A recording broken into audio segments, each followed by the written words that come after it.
Okay, so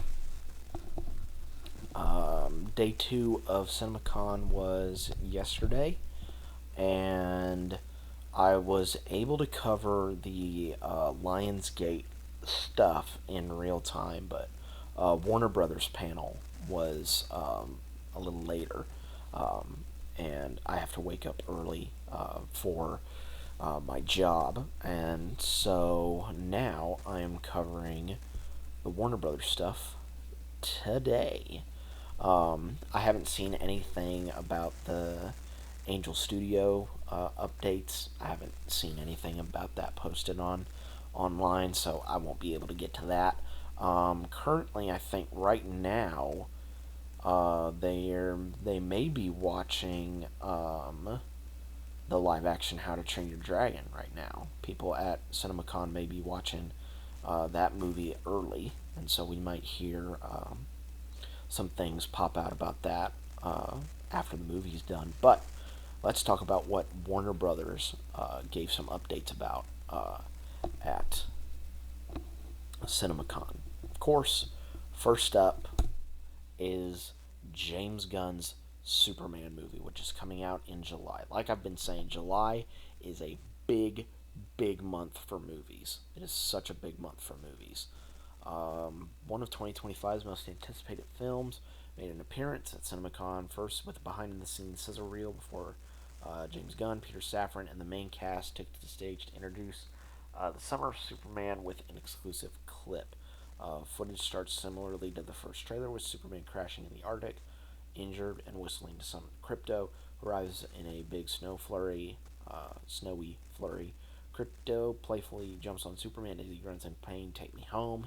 Um, Holding out his cape, Crypto comedically drags Superman around the tundra as a crystal structure grows in the distance and creates two doors that glow with Superman's logo, being the Fortress of Solitude. Uh, Automatons greet Superman and pick him up to place him in a healing chamber powered by the sun. He tries to thank the Autonomans, but they stress they do not have sentience. The clip transitions into the main Superman trailer, but ends with Superman leaving the Fortress of Solitude, almost leaving Crypto behind before his pet whimpers. He allows Crypto to tag along as he playfully charges and bites at Superman's shoes as the clip ends. So, a nice little clip, kind of a continuation of the first trailer that was released a while ago. Um, I've also heard that a 5 minute clip of Superman will be playing before the Minecraft movie. So that's one way of getting people to go see the Minecraft movie, because I've heard not so good things about that movie, but I'm seeing it on Friday, so I'll be the judge of that. Um, but yeah, this will be very very fun. Um, let's see, I think that release date for F1 is wrong because I think that's coming out in June, if I'm not mistaken.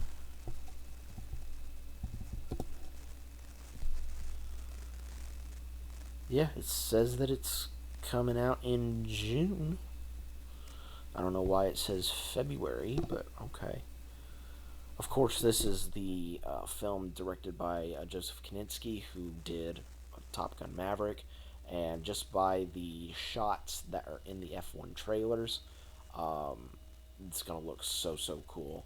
Um, and hopefully, I probably will end up seeing this in IMAX because I believe June 27th falls on a weekend where I might be going to a convention, so I might see this in IMAX.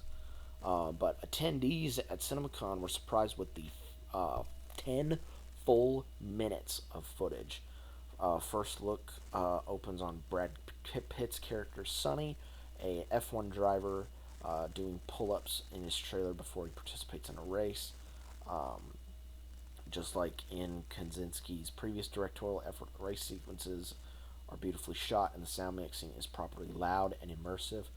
Just like in Top Gun Maverick, there is a strong sense of authenticity the sport and its mechanics. After this sequence ends, there is a brief encounter where Sonny interacts with the manager, played by Shea Wiggum, but Sonny insists his time behind the wheel is done. Transitions into Sonny running into Javier Bardem's character Ruben in a laundromat. Turns out Ruben is a past F1 team member. After some playful banter, Ruben decides to give an offer to let Sonny come out of retirement and mentor a younger driver for an upcoming Grand Prix. Footage ends with a trailer of the film similar to the one that was released publicly. While we didn't get to see Sonny's mentorship of Damson Idris's character Joshua in the clip, um, but the film does look like a visual treat and a progression of the spectacle Kaczynski usually brings to the big screen. Um, I'm excited for this because, like the article said, Kaczynski did an amazing job of shooting Top Gun Maverick. That film was such a ball to watch, not only because of how good the story was, but also just a visual feast that film was in terms of its stunt work, but also its sound work as well. So I'm very much looking forward to watching that, and hopefully in IMAX. Um, One battle after another, and for some reason I thought that this was a Martin Scorsese film because it had Leonardo DiCaprio in it. No, it's not. It's a Paul Thomas Anderson film. They screen an exclusive clip of this film for CinemaCon attendees. In the footage, we see Leonardo DiCaprio as Bob Ferguson frantically arguing with a rebel named Comrade Josh over the phone, begging him to reveal a rendezvous point. Meanwhile, Benicio del Toro's character searches the apartment they're in, checking the beds and cupboards and cleaning a rifle. It's a stressful but mostly comedic scene as Comrade Josh refuses to give intel and teases Bob over the phone. Bob goes on a rant about his addiction to drugs and continuously losing his patience as he banters over the phone. Eventually, Bob breaks his facade and threatens to call in a Greyhawk 10 strike on the revolutionaries before hanging up. The footage aligns with the vintage of Paul Thomas Anderson's Inherent Vice, while also calling back to Leo's unhinged energy in Once Upon a Time in Hollywood. After the clip ends, it cuts to a trailer that is very similar to the one that was released to the public last week. So, I'm excited for this one. It's got some really big names in this, like obviously Leo, Benicio del Toro, Sean Penn, Regina Hall, Tiana Taylor. Like, there's some pretty big names, and I've actually not seen much of, if at all, of Paul Thomas Anderson's work. I would really like to check that out, kind of get a sense of his style before going to see this, because I probably will end up seeing this. Um, I just need to get maybe a bit more footage before I make that decision, but I probably will end up seeing this. Um, so, yeah, very much excited for this. Um, Final Destination Bloodlines, the continuation of the Final Destination franchise. I did not know that John Watts is credited on the story for this. This is very interesting. Um, they brought the gore with an exclusive clip from the movie. The clip opens up on two brothers in a hospital, one tall blonde and one alternative looking brunette with piercings. Just like the other victims in the franchise, these brothers are cursed and must either try to cheat death or kill someone else to avoid a grisly fate. After weighing their options and deciding they are above hurting the newborn babies, the older brunette brother devises a plan to exploit the blonde brother's peanut allergy and revitalize him at the last minute with an EpiPen. So they're going to do that's the countdown logic where they technically die, but then they're resuscitated. There is a tense fake out as the brothers struggle to get a. Wait. There is a tense fake out as the brothers struggle to get a stuck peanut butter. Oh, a stuck peanut butter cup out from the hospital's vending machine, but they end up getting what they need despite breaking the glass and loosening a metal coil. In a rush, they enter an MRI room and accidentally turn it on while the blonde brother eats the peanut butter cup and has his allergic reaction. The brunette brother refuses to give him the EpiPen so that he can use it at the right time. But as the MRI's magnetic power levels increasingly get higher and higher, the brunette's phone slams into the MRI's manual override and things get violent. The brunette's piercings are torn off his body. Gosh, I hope he doesn't have nipple piercings or a Prince Albert. That would be horrible. Then the wheelchair behind him pushes him and crushes him into the crevice of the MRI. Oh. See, when I read the tweet last night, it just said, like, a person gets crushed in an MRI machine, but I'm like, how is that possible if they're, like, laying in it? No. He is, like, standing up, and that wheelchair pushes him into that, like, so he's like this in that MRI machine hole. Got it. The blonde brother reaches for the EpiPen and manages to jab himself before a nurse opens the door and asks if he's okay. Then the coil from the vending machine pierces his skull. Yep, death always finds a way. Footage is a perfect mix of camp and genuine horror, showing a large confidence in the revival of the Final Destination franchise. Um, yeah, I'm very much looking excited. I'm very much excited and looking forward to this movie. Final Destination is one of those franchises that I have actually watched all of the entries in, and so this is the newest one, and I'm just excited to see, the Rube Goldberg deaths kind of continuing on, um, and it'll be very sad to see Tony Todd in this because I do believe that this is his last film, but he will always be remembered. Um, on to Weapons. This is written and directed by Zach Krieger, who did Barbarian, and he was also attached as a producer to Companion, which was really, really good. Um, Trailer begins with an eerie tone and shots of children going to school as the narration gives us the backstory of a day where all the children in the classroom of one teacher, Julia Gardner, have gone missing. We're shown sequences of the teacher becoming a town pariah, with Josh Brolin as a father whose child was in her class screaming, "Why was it only her class?" There's a bleak sense of dread that only gets worse when Julia sees one of the missing children, only there's something deeply wrong with them. The rest of the trailer is far too quick to decipher too much meaning, so we'll go ahead and try to detail the highlights as best we can. One shot shows someone vomiting blood, another features a mother attempting to harm themselves, and the most provocative of all is a wild look at a group of children crashing out of their school. The trailer closes on a teenager in the woods encountering an out-of-focus figure who waves creepily. By all accounts, this seems like a very difficult but equally intriguing successor to Barbarian, an incoming horror hit for Warner Brothers and New Line. Yeah, that's what happens when you have Zach Krieger. You're going to get something very mysterious, but also probably something very rewarding as well. The past two films that I've seen him associated with, Barbarian and Companion, have been very, very good and very, very shocking.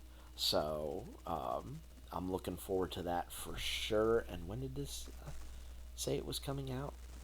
August of this year, August 8th. So I'll be looking forward to that when that comes out. Cat in the Hat. Is it live action or animated? Well, let's see here. Warner Brothers. Okay. If I had just waited to read the description, I would have had my answer. Bill Hader, Matt Berry, Quinta Brunson, Bowen Yang, Shotzi Gomez, Paula Pell. We've got a pretty good cast here. CinemaCon attendees got to see an unfinished trailer for Warner Brothers Animation's Cat in the Hat. The trailer starts with a neighborhood in absolute peril, with a reporter being bitten by crabs, fires happening, and all manners of utter chaos. Cat in the Hat, played by Bill Hader, looks in the camera and says something to the effect of "nailed it."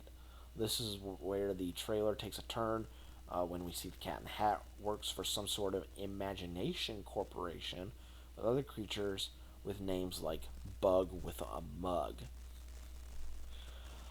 His superior tells him that he needs to do something or he's going to lose his job. The cat is then assigned to bring whimsy to two children. The children immediately, hilariously, mace the cat, who writhes on the ground almost uncomfortably realistically, shouting, "Go to the title card." That's pretty good. Footage ends with the children being introduced not to just Thing 1 and Thing 2, but 10 other things with different numbers. The animation is unfinished but has some panache even in its early stages. Humor is very funny, although it's easy to see criticisms that the film doesn't have the spirit of Seuss, a criticism levied at the earlier Mike Myers adaptation. Yeah, Seuss has had a very interesting history with movie adaptations. Live action How the Grinch Stole Christmas, I think, is underrated as hell. I absolutely love it. It's my favorite Christmas movie ever. Even though Polar Express means a lot more to me emotionally, I can quote How the Grinch Stole Christmas till the cows come home. Um, I do remember the live action Cat in the Hat one that came out a little ways after How the Grinch Stole Christmas. Um, I, rem- I remember watching it. I don't remember a lot that happens in it, other than Mike Myers, of course, being the Cat in the Hat. I loved the Lorax as a kid. I thought that was pretty good. And then haven't I've seen bits and pieces of the most recent Grinch film with Benedict Cumberbatch, and I've also heard that that one's also a bit of a mixed bag. So hopefully this one gets to bring some good light into the Seuss adaptations in the world. Maggie Gyllenhaal's The Bride, based of course, Frankenstein, of course. Um, Footage opens with a partying woman, Jessie Buckley, falling down a flight of stairs and dying. Psychedelic minimalist black and white imagery transitions into the sight of Buckley strapped to a table, dead, with tubes coming in and out of her. She awakes and is greeted by a smiling monster played by Christian Bale. Interesting. I would have thought Jake Gyllenhaal would be playing Frankenstein's monster, but no, it's actually Christian Bale. Backed by a propulsive and very loud score, we go through a flurry of the monster and the bride partying and committing acts of violence a la Bonnie and Clyde. The feel is very reminiscent of Natural Born Killers, with a purposeful, poppy, filthy lens as Frankenstein's monster and the bride are committing all kinds of crimes. Newspaper details their exploits. Music suddenly stops to show Christian Bale's monster beating down a man in an alley to the bride's shock. The rest of the trailer is full of gnarly, stylized imagery, such as Jessie Buckley sticking out her tongue, oozing black goo. The footage ends on the most provocative scene: a smiling Jessie Buckley head, uh, a smiling Jessie Buckley's head in a glass jar with a black and white filter. The bride looks excellent with a whole lot of unique personality, which guarantees to be a huge topic of discussion. Um, Maggie Gyllenhaal, I only know of her work as an actor. Obviously, most famously, she was in Dark Knight. Obviously, cast in this looks pretty good. Jesse Buckley, Christian Bale, Julianne Hough, John Magaro, Annette Bening, Peter Skarsgård, Penelope Cruz, Jake Gyllenhaal. Like, got some pretty big names in this cast, and it's coming out spring of next year. So I'm very much looking forward to it. And if it's anything um, like Nosferatu, in that it's being like gothic, then I'm pretty sure I'm gonna end up liking it. And there we go. That is it for all the stuff that was shown during the Warner Brothers panel at CinemaCon. If I can, I will also talk about the Universal panel that's happening later today. Also, before I go, they also talked about. They showed a sizzle reel at the beginning that showed Scorpion saying, "Get over here." Of course, Mortal Kombat 2 is happening with Carl Urban playing Johnny Cage. I think that's a pretty good choice.